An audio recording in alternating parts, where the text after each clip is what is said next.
ฟังข่าวหัวข้อข่าวสำคัญมีดังนี้ปรึกษาหารือการจะตั้งปฏิบัติโครงการก่อสร้างทางด่วนเวียงจันทน์ฮานอยตอนทางที่5 ปีต่อหน้าคะแนนการโยธาธิการและขนส่งจะพัฒนาตัวเมืองและสิ่งแวดล้อมตัวเมืองให้มีความทันสมัยกองบัญชาการป้องกันความสงบแขวงบ่อแก้วส่งตัวผู้ถูกหาให้ทางการจีนไปดำเนินคดีฮอดปี 2030 เวียดนามจะสู่สนสร้างมาตรฐานเวียดนาม75ส่วนห้อยให้กลมเกี่ยวกับมาตรฐานสากลองค์การอนามัยโลกประกาศการระบาดของพยาธิอีโบลาอยู่ประเทศคองโกและอูกันดาเป็นภาวะฉุกเฉินด้านสาธารณสุขโลกต่อไปเชิญทานฟังรายละเอียดตอนเช้าที่ 18 พฤษภาคมนี้ที่ห้องว่าการสำนักงานนายกรัฐมนตรีท่านสอนไซศรีพันดอนนายกรัฐมนตรีได้ต้อนรับการเข้าเยี่ยมคำนับของท่านอานวาอานาบาเอฟผู้ต่างหน้าพิเศษของประธานาธิบดีสาธารณรัฐเกียร์กิสถานในโอกาสเดินทางมาเยี่ยมยามเฮ็ดเวียกอยู่ลาวในโอกาสนี้ท่านสอนไซศรีพันดอนได้แสดงความยินดีต้อนรับการเดินทางมาเยี่ยมยามเฮ็ดเวียกอยู่ลาวของท่านอานวาอานาบาเอฟเอกอัครทูตสาธารณรัฐเกียร์กิสถานประจำลาวซึ่งมีสำนักงานสถานทูตสาธารณรัฐเกียร์กิสถานประจำลาวตั้งอยู่กัวลาลัมเปอร์ของมาเลเซียในนามผู้ต่างหน้าพิเศษของประธานาธิบดีเกียร์กิสถานในครั้งนี้พร้อมทั้งแสดงความขอบใจต่อรัฐบาลและประชาชนเกียร์กิสถานที่ได้ให้การสนับสนุนและช่วยเหลือลาวในด้านต่างๆตลอดระยะผ่านมาในเมื่อก่อนก็คือสมัยอดีตสภาพโซเวียตเกียร์กิสถานเป็นหนึ่งในบรรดาอดีตรัฐของสภาพโซเวียตที่ได้ให้การช่วยเหลือทางด้านการพัฒนาทรัพยากรมนุษย์แก่ลาวและหวังว่าลาวและเกียร์กิสถานจะร่วมมือกันในขอบเขตร่วมมือ2ฝ่ายและหลายฝ่ายให้แน่นแฟ้นยิ่งขึ้นพร้อมนี้ท่านสอนไซศรีพันดอนได้ฝากความนิยามถามข่าวอันอบอุ่นถึงท่านอาดิกเบกกาซิมาลิเจฟนายกรัฐมนตรีสาธารณรัฐเกียร์กิสถานอีกด้วยในขณะเดียวกันท่านอันวาอานาบาเอฟในนามผู้ต่างหน้าพิเศษของประธานาธิบดีเกียร์กิสถานได้แสดงความขอบใจต่อการต้อนรับอันอบอุ่นและได้แสดงความหมายมั่นว่าจะสืบต่อเฮ็ดเวียกร่วมกับฝ่ายลาวอย่างใกล้ชิดเพื่อประกอบส่วนเข้าในการหัดแน่นและเสริมขยายสายพัวพันมิตรภาพและการร่วมมืออันดีระหว่างเกียร์กิสถานและลาวให้นับมือนับขยายตัวยิ่งขึ้นและนำเอาความยุยามถามข่าวจากประธานาธิบดีซาดูซาปารบถึงประธานประเทศทงลุศรีสฤษดิ์นายกรัฐมนตรีเกียร์กิสถานได้เชิญนายกรัฐมนตรีลาวไปเยี่ยมยามในโอกาสที่เหมาะสมในโอกาสนี้สองฝ่ายยังได้ตีราคาสูงต่อสายพัวพันมิตรภาพและการร่วมมือที่ดีที่เป็นบุญเสื่อมาแต่ดนนานลาวและเกียร์กิสถานได้สั่งตั้งสายพัวพันการทูตในวันที่ 13 กรกฎาคม 1995พิเศษในปี 2025 ผ่านมา2ฝ่ายได้เฉลิมฉลองการสร้างตั้งสายพัวพันการทูตครบรอบ 30 ปี2ฝ่ายได้แลกเปลี่ยนสารสมเสยซึ่งกันและกันที่แสดงให้เห็นถึงสายพัวพันมิตรภาพและการร่วมมือที่ดีระหว่าง2ชาติลาวและเกียร์กิสถาน2ฝ่ายยังได้ตีราคาสูงต่อการยกเว้นวีซ่าสำหรับผู้ถือหนังสือผ่านแดนการทูตและราชการนำกันซึ่งลงนามในปี 2016 เริ่มปฏิบัติปี 2017 แสดงออกในการสุกยู่ช่วยเหลือสนับสนุนซึ่งกันและกันในภาคพื้นและสากลตลอดมาพิธีพบปะระหว่างคณะผู้แทนขั้นสูงนครหลวงเวียงจันทน์และคณะผู้แทนขั้นสูงนครโฮจิมินห์ของเวียดนามจัดขึ้นในวันที่ 15 พฤษภาคมนี้อยู่นครโฮจิมินห์ฝ่ายนครหลวงเวียงจันทน์นำโดยสหายอาจสะพังทองศรีพันดอนกรรมการศูนย์กลางภาคเลขาคณะภาคประธานสภาประชาชนนครหลวงเวียงจันทน์ฝ่ายนครโฮจิมินห์นำโดยสหายหวอวันมิงกรรมการศูนย์กลางภาคห้องเลขาคณะภาคประธานสภาประชาชนนครโฮจิมินห์มีสหายพรศรีบุญมีไซหัวหน้ากงสุลใหญ่ของลาวประจำนครโฮจิมินห์พร้อมด้วยคณะผู้แทนขั้นสูงทั้ง2นครเข้าร่วมการพบปะและเฮ็ดเวียกครั้งนี้2ฝ่ายได้สรุปตีราคาคืนบรรดาผลงานพ้นเด่นในการร่วมมือระยะผ่านมาโดยเฉพาะการจะตั้งปฏิบัติบทบันทึกความเข้าใจว่าด้วยการร่วมมือระหว่างคณะกรรมการปกครองนครหลวงเวียงจันทน์และคณะกรรมการประชาชนนครโฮจิมินห์ระยะ2021-2025พร้อมนี้ตัวแทนบรรดาแผนกการแขนงการของ2ฝ่ายยังได้แลกเปลี่ยนอย่างแท้เหมาะกับตัวจริงและละเอียดเกี่ยวกับ สภาพการเศรษฐกิจสังคมของสองนครเสนอเนื้อในการหัวมือแลกเปลี่ยนทิศทางการหัวมือระหว่างสองท้องถิ่นในต่อหน้าพร้อมทางได้ลงนามบทบันทึกสวยจำการหัวมือและยาปี2026-2030ซึ่งเป็นเอกสารที่มีความหมายสำคัญเป็นพื้นฐานด้านการเมืองกฎหมายที่เป็นหลักทรัพย์กำหนดขอบเขตการหัวมือให้สองท้องถิ่นในระยะใหม่ประกอบส่วนเข้าในการจัดตั้งปฏิบัติอย่างมีประสิทธิผลบรรดาความหับหู้รวมของการนำขั้นสูงและข้อตกลงของการนำสองนครในนี้บางทิศทางการหัวมือใหญ่ระยะ2026-2030ประกอบมีการสืบต่อประสานสมทบกันจัดตั้งปฏิบัติกิจกรรมเฉลิมฉลองวันสร้างตั้งสายพัวพันการทูตครบรอบ65 ปีและวันเซ็นสนธิสัญญามิตรภาพและการหัวมือเวียดนามลาวครบรอบ50 ปีในปี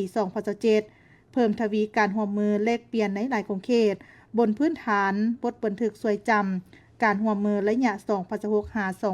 2026-2030สหายอาสะพังท้อง4,000 ดอนได้เสนอให้2ฝ่ายสุกยูการจัดตั้งปฏิบัติบรรดาข้อตกลงและเนื้อในที่ได้ลงนามอย่างมีประสิทธิผลถูกต้องตามเป้าหมายจุดประสงค์ที่วางไว้เพื่อผันขยายและปฏิบัติสนธิสัญญาการหัวมือและสัญญาว่าด้วยการหัวมือทวีภาคีระหว่างรัฐบาลลาวและรัฐบาลเวียดนามระยะ2026-2030เพื่อประกอบส่วนเพิ่มทวีสายพัวพันมิตรภาพที่เป็นมูลเสื้อความสามัคคีพิเศษการหัวมือรอบด้านและคู่หัวมือยุทธศาสตร์ระหว่าง2ภาค2รัฐและประชาชน2ชาติลาวเวียดนามว่าเฉพาะนครหลวงเวียงจันทน์และนครโฮจิมินห์ให้นับมือได้รับการพัฒนาอย่างแข็งแรงกว่าเก่าสหายวอวันมิงได้ยกให้เห็นท่าแห่งด้านการหัวมือในโครงเขตเศรษฐกิจวัฒนธรรมการท่องเที่ยวการศึกษาก่อสร้างและแขนงการอื่นๆพร้อมทั้งเห็นดีเป็นเอกภาพต่อบรรดาข้อเสนอของฝ่ายลาวและเชื่อมั่นว่าด้วยความตัดสินใจด้านการเมืองสูงสายพัวพันการหัวมือระหว่าง2นครโฮจิมินห์และนครหลวงเวียงจันทน์จะนับมือมีหมากผลตัวจริง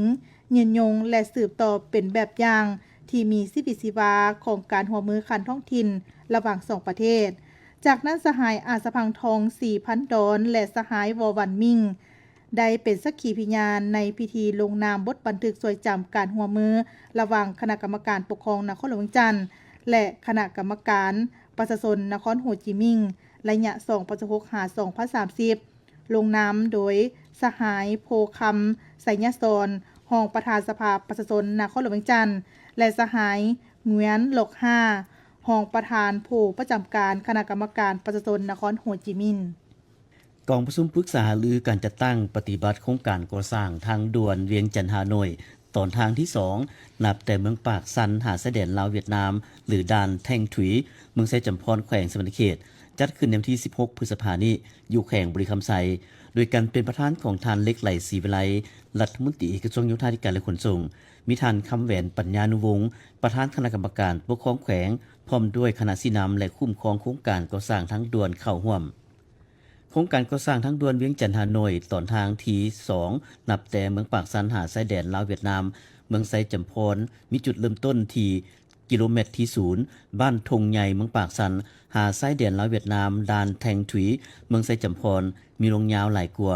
203กิโลเมตรกลุ่มเอา4เมือง28บ้านของเมืองปากซันบริคันเวียงทองและเมืองไซจำพรได้เซ็นบทศึกษาความเป็นไปได้โดยแม่นบริษัทน้ำท้า 3S ได้เซ็นสัญญาพัฒนาแบบมีเงื่อนไขในวันที่15ตุลาคม2025และยาก่อสร้าง4ปีฮอดปี2029กรมโคทางได้รับรองเอาแบบแต้มละเอียดจำนวน2จุดในรูปแบบออกแบบไปพร้อมและก่อสร้างไปพร้อมนับแต่กิโลเมตรที่30หากิโลเมตร40และกิโลเมตรที่92หากิโลเมตรที่100ผ่านการจัดตั้งปฏิบัติมันมีความคืบหน้าพอสมควรได้ทะลุแนวทางเพื่อเก็บกำข้อมูลตามแล้วที่ได้รับรองสำเร็จประมาณ63กิโลเมตรเก็บกำผลกระทบต่อสิ่งแวดล้อมอยู่4เมืองคือเมืองปากซันมีขอบเขตแล้วทางด่วนผ่าน25กิโลเมตรกวมเอา8บ้านเก็บกำผลกระทบต่อสิ่งแวดล้อมสำเร็จห้อยสุนห้อยมีจำนวน5บ้านคือบ้านทงใหญ่บ้านสวนสวรรค์บ้านปัดซุมบ้านนาดีและบ้านบัวแวงคำยัง3บ้านคือบ้านสมสวาดบ้านนาขามและบ้านคำบ่อนเมืองบริคัน มีขอบเขตแล้วทางด่วนผ่าน66กิโลเมตรกวมเอา5บ้านเก็บกรรมข้อมูลสำเร็จแต่ยังบ่ทันได้เซ็นรับรองข้อมูลจากคณะกรรมการคันเมืองมีจำนวน3บ้านคือบ้านภูคำบ้านปากโพยและบ้านหินโงนยังบ่ทันสำเร็จ2บ้านบ้านภูคำและบ้านน้ำเต็กเมืองเวียงทองมีขอบเขตแล้วทางด่วนผ่าน39กิโลเมตรกวมเอา6บ้านเก็บกรรมข้อมูลสำเร็จ3บ้านคือบ้านกกขามบ้านโพนดูและบ้านห้วยหอยยังบ่ทันสำเร็จ3บ้านคือบ้านมิไซบ้านไซบัวทองบ้านนาตันเมืองไซจำพรมีขอบเขตแล้วทางด่วนผ่านหลายกว่า73กิโลเมตรกวมเอา9บ้านข้อมูลผลกระทบต่อสิ่งแวดล้อมสำเร็จห้อยสุนห้อยจำนวน2บ้านกำลังจัดตั้งปฏิบัติอยู่3บ้านและยังเหลือ4บ้านปัจจุบันคณะวิชาการขันแขวงได้สำเร็จการค้นคว้าราคาหัวหน่วยสดเสยผลกระทบเป็นพื้นฐานเบื้องต้นในโอกาสนี้รัฐมนตรีกระทรวงโยธาธิการและขนส่งได้เสนอให้คณะสีน้ำและคุ้มครองโครงการแต่ละขั้นก็คือบริษัทน้ำท้า 3S จงศึกษาวิเคราะห์วิจัยให้ละเอียดในการแก้ไขแนวทางเปลี่ยนแปลงใหม่นับแต่กิโลเมตรที่150หากิโลเมตรที่203การกำหนดหัวหน่วยสดเสยมาตรฐานเทคนิคการก่อสร้างตามนิติกรรมและกฎหมายที่ได้กำหนดออกจากสภาพในปัจจุบันภาคและรัฐบาลต้องยกสูงบทบาทของสื่อมวลชนให้สูงขึ้นกว่าเก่าเพื่อปลุกระดมเตาโฮมความสามัคคีเป็นปึกแผ่นตีถอยกลุ่มคนบ่ดีที่สืบต่อเสกสรรปั้นแต่งใส่ให้ป้ายสีบิดเบือนความจริงโดยการนำใส่สื่อสังคมออนไลน์และนำใส่ปัญญาประดิษฐ์หรือ AI สร้างความเสียหายให้ผู้นำของภาครัฐและประเทศเฮาในโอกาสประกอบความเห็นต่อกองประชุมใหญ่ผู้แทนแนวเราสร้างชาติทั่วประเทศครั้งที่12ภายใต้หัวข้อบทบาทของสื่อมวลชนในการปลุกระดมคนควายและเตาโฮมความสามัคคีทั่วปวงชนลาวทางชาติในท้ายเดือนเมษายนผ่านมาที่หอประชุมแห่งชาติท่านคำมรจันทจิตกรรมการสำรองศูนย์กลางภาคห้องหัวหน้าคณะโฆษณาอบรมศูนย์กลางภาค4ให้เห็นว่าก้าวเข้าสู่ยุคสมัยใหม่สภาพการของโลกและภาคพื้นมีการหันเปลี่ยนอย่างไววาและคาดคะเนได้ยากการสืบต่อยกสูงบทบาทของสื่อมวลชนเพื่อปลุกระดมเต้าโฮมความสามัคคีเป็นปึกแผ่นในยุคแห่งความยุ่งยากนี้ต้องเพิ่มทวีบทบาทการนำพาที่เข้มแข็งของภาคต่อสื่อมวลชนสร้างให้ภาคในบรรดาองค์การสื่อมวลชนมีความปลอดภัยเข้มแข็งนักแน่นเอาใจใส่ซี่นำคุ้มของสื่อมวลชนให้เคลื่อนไหวถูกต้องตามรัฐธรรมนูญและกฎหมายกำหนดไว้สภาพการของโลกในภาคพื้นมีการผันเปลี่ยนอย่างไวว่าและขาดคะเนได้อย่างสภาพภายในประเทศของเขายังประสบกับปัญหาทางด้านเศรษฐกิจการเงินพวกคนบ่ดียังสืบต่อเสกสรรปั่นแต่งใส่หายฝ่ายสี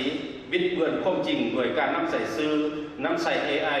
สร้างความเสียหายให้ผู้นำของพรรคของรัฐและประเทศของพวกเขาด้วยเหตุนั้น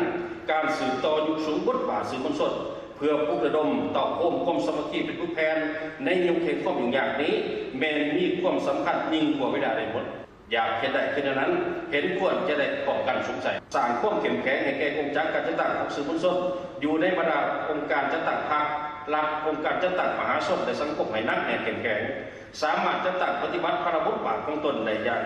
มีประสิทธิภาพทำประกันได้4ลักษณะของสื่อมวลชนคือลักษณะตัวจริงลักษณะศึกษาคมลักษณะแนะนำและลักษณะต่อสู้เพื่อเห็นให้การเคลื่อนไหวโฆษณาปลุกระดมเต้าโฮมความสามัคคีประชาชนบรรดาเก่าให้มีน้ำใจรักษาหักระบอกใหม่ยุคสูงจิตใจเอกลักษณ์เป็นเจ้าตัวเองพึงตนเองป้องกันออกแข่งแข่งขันสร้างกระบวนการรักษาและพัฒนาให้มีความอดทนและเป็นอุปถัมภ์ท่านคำมรจันทจิตให้ฮู้ตื่นว่า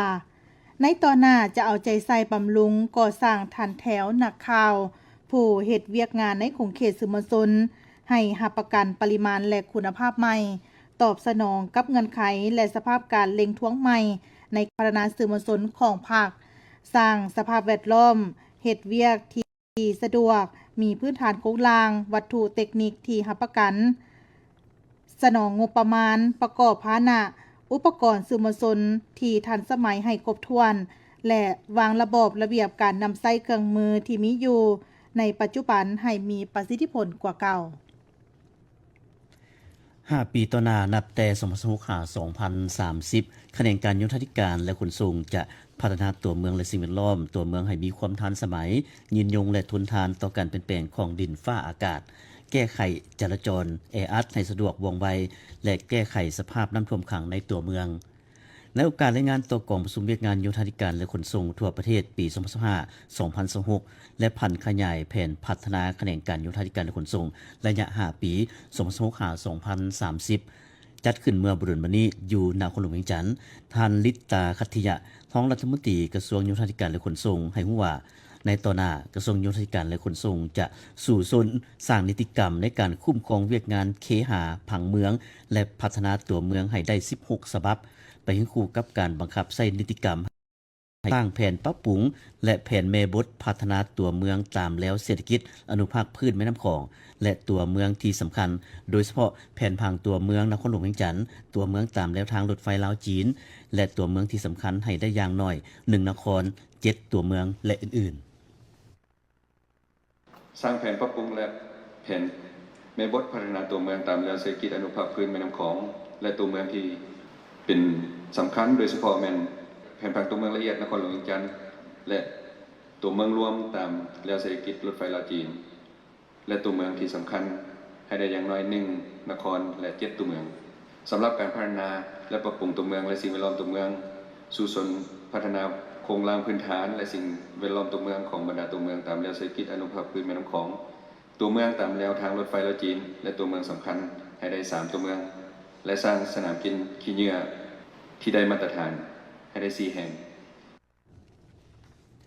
ท่านลิตาคัตถิยะให้รู้ตื่นว่าในต่อหน้ากระทรวงโยธาธิการและขนส่งจะเล็งใส่พัฒนาตัวเมืองให้กลายเป็นตัวเมืองที่มีการวางแผนทันสมัยยืนยงปกปักรักษาตาฝั่งเรียบตามแม่น้ำและป้องกันภัยน้ำท่วมบรรดาตัวเมืองไปเคียงคู่กับการสนองน้ำประปาและสุขาภิบาลให้ประชาชนอยู่ตัวเมืองในขอบเขตทั่วประเทศปีนี้องค์การปกครองเมืองสังทองนครหลวงเวียงจันทน์มีแผนจะปลูกไม้ให้ได้เนื้อที่400 เฮกตาร์เฉพาะภาครัฐจะสู่โซนปลูกให้ได้15 เฮกตาร์สำหรับเบี้ยไม้ที่จะปลูกในวันที่1 มิถุนายนนี้มีหลายกว่า 5,000 เบี้ยโดยจะร่วมมือกับคณะวิทยาศาสตร์ป่าไม้มหาวิทยาลัยแห่งชาติท่านสังวรพิมพ์สนประธานคณะกรรมการปกครองเมืองสังทองให้สัมภาษณ์ว่าสำหรับเบี้ยไม้ที่จะนำมาปลูกในปีนี้จะเน้นใส่ประเภทเบี้ยไม้อุตสาหกรรมเป็นส่วนใหญ่เป็นต้นไม้ดูไม้แตกคาไม้แคนหินปลูกอยู่เขตป่าไม้ที่ถูกทำลายหรือสูญเสียจากไฟไหม้ลำปางในระยะผ่านมาเพื่อฟื้นฟูป่าโดยสมทบกับโครงการฟื้นฟูป่าของคณะภาควิชาป่าไม้มหาวิทยาลัยแห่งชาติเฉพาะเบี้ยไม้พวกเราหลักๆก็เป็นสมทบกับคณะป่าไม้เป็นโครงการฟื้นฟูป่าไม้เพิ่นได้มาจัดอยู่เมืองสังทองคือว่าเริ่มโครงการกับ2025ผ่านมาพอเราจะได้สมทบกันเอาเบี้ยไม้อุตสาหกรรมเป็นต้นไม้แต่ค่าไม้ดูไม้แขนหินไม้ตองไม้นี่แหละเอาปลูกเสริมตรงป่าแล้วก็บนที่ว่าพื้นที่ไฟไหม้ครับเอาเพื่อให้มันขยายตัวเป็นสีเขียวในต่อหน้าแต่ว่าพวกเขาอยู่ในโครงการนั้นคณะป่าไม้เพิ่นก็ได้มีบทวิพากษ์ภาคละเอียดเกี่ยวกับแผนปลูกแผนคุ้มครองเพราะว่ามีระยะการดำเนินโครงการละเอียดเพราะว่าเอาก็ให้ประชาชนนั่นแหละมีส่วนร่วมที่ว่าพวกเขาได้พัฒนาโครงการติดกับบ้านที่เกี่ยวข้องครับท่านสังวรพิมพ์สอนได้เรียกร้องให้ถูกภาคส่วนหัวหน่วยธุรกิจผู้ประกอบการทางภาครัฐและเอกชนตลอดฮอดประชาชนบรรดาเผ่าชาวเมืองสังทองนครหลวงเวียงจันทน์จงพร้อมกันเอาใจใส่ประกอบส่วนเข้าร่วมขบวนการปลูกต้นไม้ให้เป็นป่าในปีนี้ให้เป็นขบวนกว้างขวางกว่าเก่าภายหลังปลูกแล้วให้สืบต่อเอาใจใส่บรบัดรักษาเบี้ยไม้ให้เติบโตงอกงามเป็นต้นไม้ใหญ่ในกรณีเบี้ยไม้ที่ปลูกแล้วตายให้ปลูกทดแทนคืนตามหลักวิชาการที่กำหนดไว้วันที่15 พฤษภาคมนี้อยู่ด่านสากลบ่เต็นบ่หารลาวและจีนจัดพิธีมอบรับผู้ถูกหาคดีฉ้อโกงทรัพย์ทางโทรคมหรือคอนเซ็นเตอร์สัญชาติจีนจำนวน79คนหญิง2คนระหว่างกรมสาการป้องกันความสงบแขวงบ่อแก้ว และเจ้าหน้าที่จีนเพื่อนำไปดำเนินคดีตามระเบียบกฎหมายของจีนในพิธีได้เซ็นบุตรบันทึกมอบหาผู้ถือหาอย่างเป็นทางการต่างหน้าฝ่ายลาวโดยเป็นพันโทสอนเพชรฟองสมุทรหัวหน้าแผนกตำรวจกวดค้นเข้าออกเมืองกองบัญชาการป้องกันความสงบแขวงบ่อแก้วมีคณะรับผิดชอบทั้งสองฝ่ายเข้าร่วมต่อไปเชิญทานฟังข่าวอากาศประจำวันจากวิชาการกรมอุตุนิยมและอุทกศาสตร์ความกดดันต่ำของอากาศร้อนปกคลุมอยู่ทุกภาคของประเทศลาวด้วยกำลังปานกลางสมทบกับกระแสลมตะวันตกเฉียงใต้พัดปกคลุมซึ่งเฮ็ดให้มีฝนตกฟ้าห้องฟ้าเหลื่อม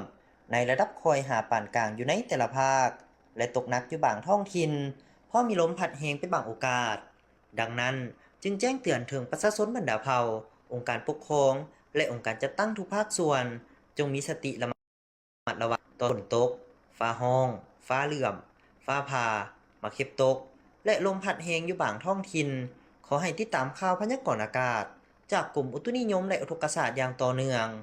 ภาคเหนือด้านตะวันออกอากาศเย็นในตอนเช้าและจะมีฝนตกฟ้าห้องฟ้าเหลื่อมในระดับคอยหาปานกลางเพราะมีลมพัดแรงเป็นบางโอกาสเนื้อที่การปกคลุมของฝนกับ40ส่วนห้อยอุณหภูมิระหว่าง17-30องศาภาคเหนือด้านตะวันตกอากาศร้อนจะมีฝนตกฟ้าห้องฟ้าเหลื่อมในระดับคอยหาปานกลางเพราะมีลมพัดแรงอยู่บางท้องถิ่นเนื้อที่การปกคลุมของฝนกับ35ส่วนห้อยอุณหภูมิระหว่าง22-32องศาที่นครหลวงเวียงจันทร์อากาศร้อนจะมีฝนตกฟ้าห้องฟ้าเหลื่อมในระดับคอยหาปานกลางเพราะมีลมพัดแรงเป็นบางโอกาสเนื้อที่การปกคลุมของฝนกับ50ส่วนห้อยอุณหภูมิระหว่าง25-31องศาภาคกลางอากาศร้อนจะมีฝนตกฟ้าห้องฟ้าเหลื่อมในระดับคอยหาปานกลางและตกหนักอยู่บางท้องถิ่นเพราะมีลมพัดแรงเป็นบางโอกาสเนื้อที่การปกคลุมของฝนกับ50ส่วนห้อยอุณหภูมิระหว่าง24-31องศาสลับแขวงไซสมบูรณ์อากาศเย็นในตอนเช้าและจะมีฝนตกฟ้าห้องฟ้าเหลื่อมในระดับคอยหาปานกลางเพราะมีลมพัดแรงเป็นบางโอกาสเนื้อที่การปกคลุมของฝนกับ40ส่วนห้อยอุณหภูมิระหว่าง21-30องศาภาคใต้อากาศร้อนจะมีฝนตกฟ้าห้องฟ้าเหลื่อมในระดับคอยหาปานกลางและมีลมพัดแรงอยู่บางท้องถิ่นเนื้อที่การปกคลุมของฝนกับ40ส่วนห้อยอุณหภูมิระหว่าง26-32องศาสำหรับเขตภูเพียงบ่อละเวนอากาศเย็นในตอนเช้าและจะมีฝนตกฟ้าห้องฟ้าเหลื่อมในระดับคอยหาปานกลางเพราะมีลมพัดแรงเป็นบางโอกาสเนื้อที่การปกคลุมของฝนกับ35ส่วนห้อยอุณหภูมิระหว่าง17-24องศาแก้วนิกรมหาเจริญรายงานจากกรมอุตุนิยมและอุทกศาสตร์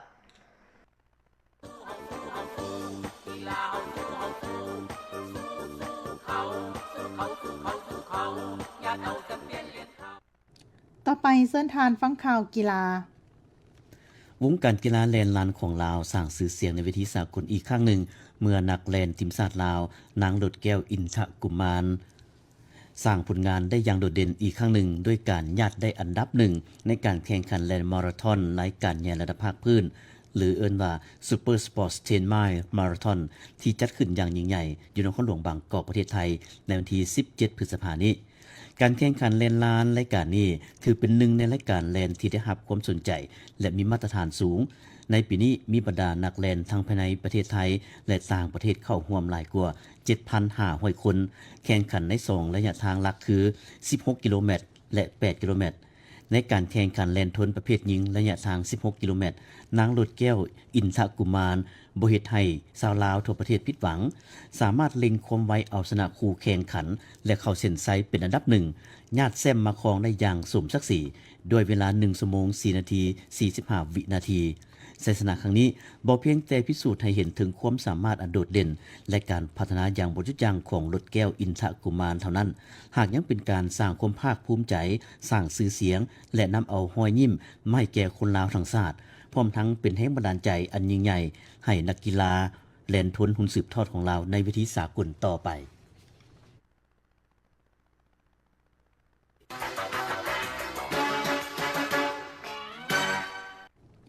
ขณะนี้ท่านกำลังเกียรติดตามรับฟังข่าวจากวิทยุกระจายเสียงแห่งชาติลาวกระจายเสียงจากนครหลวงเวียงจันทน์ต่อไปเชิญทานฟังข่าวต่างประเทศ ตามข่าวจากวิทยุกระจายเสียงเวียดนามในวันที่ 7 พฤษภาคมนี้ท่านเลมิงฮึงนายกรัฐมนตรีเวียดนามหากประกาศใส่ข้อตกลงเลขที่ 876 เกี่ยวกับการให้สัญญาบัตรยุทธศาสตร์มาตรฐานแห่งชาติระยะ 2016-2035 ยุทธศาสตร์ฉบับนี้แม่นมุ่งไปถึงเป้าหมายสร้างระบบมาตรฐานสากลทันสมัยและกลมเกี่ยวกับมาตรฐานสากลมีบทบาทพื้นฐานในระบอบระเบียบการของชาติเป็นเครื่องมือปฏิบัตินโยบายสาธารณะและพื้นฐานเทคนิคให้แก่การคุ้มครองรัฐพร้อมทั้งสุกยู่มาตรฐานกลายเป็นกำลังสุกยู่นวัตกรรมหันเป็นดิจิตอลหันเป็นสีเขียวและพัฒนาแบบนิยมรายงานให้รู้ว่าเป้าหมายระยะ 2016-2030 ของเวียดนามแม่นสู่ซนสร้างมาตรฐานเวียดนาม 75 ส่วนห้อยให้กลมเกี่ยวกับมาตรฐานสากลห้อยส่วนห้อยในเกณฑ์แบ่งประเภทให้เทียบเท่ากับการแบ่งประเภทระดับ 2 ของเกณฑ์แบ่งประเภทมาตรฐานสากลสู่ซนให้มีผู้ต่างหน้าเข้าร่วมคณะเทคนิคที่เทียบเท่า ISO IEC ITU ทุกๆปีให้มี 50,000 ใบยั่งยืนที่สอดคล้องด้านเทคนิคสุกยู่ให้วิสาหกิจขนาดน้อยและกลางเข้าถึงและหมุนใช้มาตรฐานเวียดนามพร้อมทั้งบำรุงสร้างผู้เชี่ยวชาญที่มีความสามารถเข้าร่วมการสร้างมาตรฐานสากลและบำรุงสร้างวิชาชีพเกี่ยวกับการหันเป็นมาตรฐานให้พนักงานอย่างน้อย 5,000 เทื่อคนในบรรดาของเขตและแขนงการจุดสุ่มตามข่าวจากต่างประเทศรายงานว่าองค์การอนามัยโลกหรือ WHO ได้ประกาศการระบาดของพยาธิอีโบลาอยู่สาธารณรัฐประชาธิปไตยคองโกและอูกันดาเป็นภาวะฉุกเฉินด้านสาธารณสุขทั่วโลกในวันที่ 17 พฤษภาคมนี้หลังจากมีรายงานผู้เสียชีวิตที่สงสัยว่าติดเชื้อพยาธินี้หลาย10 คนสหภาพแอฟริการายงานว่ามีผู้เสียชีวิตที่สงสัยว่าติดเชื้อพยาธิอีโบลา87 คนอยู่แขวงอิตูรีทางภาคตะวันออกของคองโกขณะที่เจ้าหน้าที่สาธารณสุขอูกันดาได้รายงานก่อนหน้านี้เกี่ยวกับการเสียชีวิตของชายชาวคองโกที่ติดเชื้อพยาธิอีโบลาประเทศคองโกได้ประเสริญกับการระบาดของเชื้อพยาธิอีโบลามาหลายครั้งแล้วโดยการระบาดอยู่ภาคตะวันออกของประเทศระหว่างปี 2018 และ 2020 เหตุให้มีผู้เสียชีวิตหลายกว่า 2,200 คนซึ่งครั้งนี้เหตุให้ WHO ต้องประกาศภาวะฉุกเฉินด้านสาธารณสุขทั่วโลกตามข่าวตามที่รายงานในวันที่ 16 พฤษภาคมนี้ว่าสหรัฐอาหรับเอมิเรตส์หรือยูต่อเข้าสู่ทางเลือกดังกล่าวทางนี้สหรัฐอาหรับเอมิเรตส์ในแถลงของห้องการดังกล่าวระบุว่าท่านอันโตนิโอ กูเตเรสกล่าวย้ำว่าองค์การปฏิบัติสัญญาหยุดยิงอย่างเต็มที่ที่นี่วิทยุกระจายเสียงแห่งชาติลาวรายการข่าว